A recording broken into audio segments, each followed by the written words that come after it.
Hi, it's Mark Owen from Moose Market PR, the editor of Punchline Magazine, and welcome to Punchline Talks. Today I'm joined by Richard Graham, the MP for Gloucester. Richard, welcome to Punchline Talks. Hi, Mark. Morning. A great Monday morning after the Lionesses win. It was a fantastic game. It was indeed. Right, okay, we're talking about the Levelling Up Part 2, the sequel. Can you tell us all about it, please? Yeah, well, isn't it exciting? I mean, we had this incredible Levelling Up Fund bid, 20 million quid, all about the conversion of Debenhams, the new forum and the Fleece Hotel. And we won that bid, which was amazing. And then we discovered there is a little known part of the process, which is that if you've got for example, a city which has part of the city in two constituencies, you get another crack at the cake. So because Long Levens is part of Tewkesbury constituency, not something that is a positive normally, on this occasion it gives us the chance for a second bite of the cherry. So the City Council and I have put together a bid which is launched today, which will be a £12 million Levelling Up Fund bid, and that is going to radically transform the Eastgate and Greyfriars Quarter. So what area are we talking about then? You know, because you say Greyfriars, say Eastgate. What sort of buildings are involved? Yeah, so imagine you're walking at the moment from Brunswick Road and you turn left by the old Gloucester, the new housing, and you've got in front of you, just after the library, you've got the Greyfriars Bowling Club, which is behind a vast hedge. It's locked up, no one can go in there. And then you've got Eastgate Market, not particularly beautiful from the outside. And then you've got Greyfriars, a wonderful old monument without a roof on it at the moment.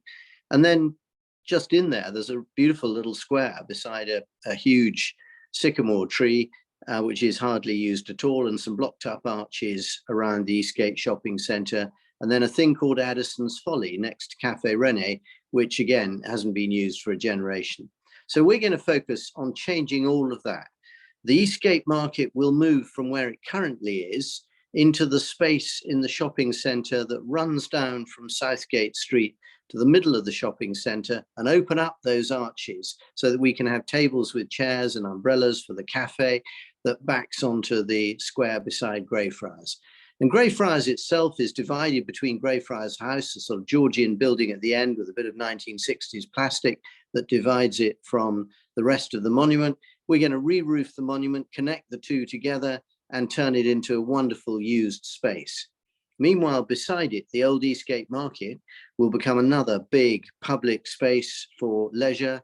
There'll be all sorts of things there, from dancing and yoga to a cinema screen, and that in turn will back onto the new open to the public Greyfriars Bowling Club that will stretch all the way to Constitution House or the Conservative Club. And so that whole area around, from the back of St Mary de Crypt and Cafe Rene through to the library and into the Eastgate shopping centre, all of that will be completely reimagined, and it will, if you like, mirror and complement, I think, wonderfully what's happening in King's Square and the King's Quarter as a result of Levelling Up Fund 1. Now, what's the sort of timescales are we looking at this kind of thing, Richard? So the thing with the Levelling Up funds is you have to get your bid in quick, you get the money quick, and you have to do the action quick. It all has to be done by about the end of 2024. And the reason why this project works so well is precisely because pretty well all the assets there are in City Council ownership. They've never been able to do anything about it. I've had dreams about Greyfriars and other things, turning it into what Blackfriars is now, in a sense, bringing it back to life for a long time. But I knew this was going to cost a lot of money, and who had it? The council is effectively asset rich and cash poor. But now we got an opportunity through this public funding and commitment to regeneration, greater pride, attracting tourists, you know, just fab for the city. We got the opportunity to do it. Now, would it make any difference? You know, at the moment, we don't know who's going to be running Parliament. You know, it has nothing to do with that at all, then where the money comes from. Well, the money does come from government, so no doubt about that. This government is absolutely committed to it, and the results of Levelling Up Fund sort of 2 bids will be, you know, announced early-ish this autumn, and then we get on with it, and that's the great thing. So once the money has been awarded, nobody can take it away. Now, obviously, £12.5 million is an awful lot of money, but it sits very nicely to your history festival. Have we got any news about that? It does work well because, you know, what is ultimately the USP of Gloucester is this fantastic history that stretches, you know, thousands of years back, right up to the present day, because we're still making history now with all the cyber developments, the nuclear power, and all the other innovations that are happening in and around Gloucester. So the History Festival celebrates it all right up to the modern day. And this year's festival will have the Blackfriars Talks on the weekend of the 16th to 18th of September. It's got the Voices of Gloucester programme that looks at local things like the history of Nix & Co, the timber company on the canal. It's got stories about Lantany in medieval times. We touch on tricky things like slavery in Gloucestershire. And then we come back to things like the history of Debenhams and that extraordinarily Art Deco building. Also, we got some new things like the King's Talks, which are designed for pupils at schools and colleges and universities as much as anybody else. And we got, of course, the Great Gloucester Day with Alan Myatt leading the charge on Saturday, the 3rd of September to kick it off. And it does connect to Levelling Up Fund too. You're absolutely right, because if we can bring Greyfriars and so on back to life, our visitors, our visitor economy, especially once we can get the 4-star hotel up on the old bus station and another one in the docks, people will have lots more reasons to come and visit and also stay in Gloucester.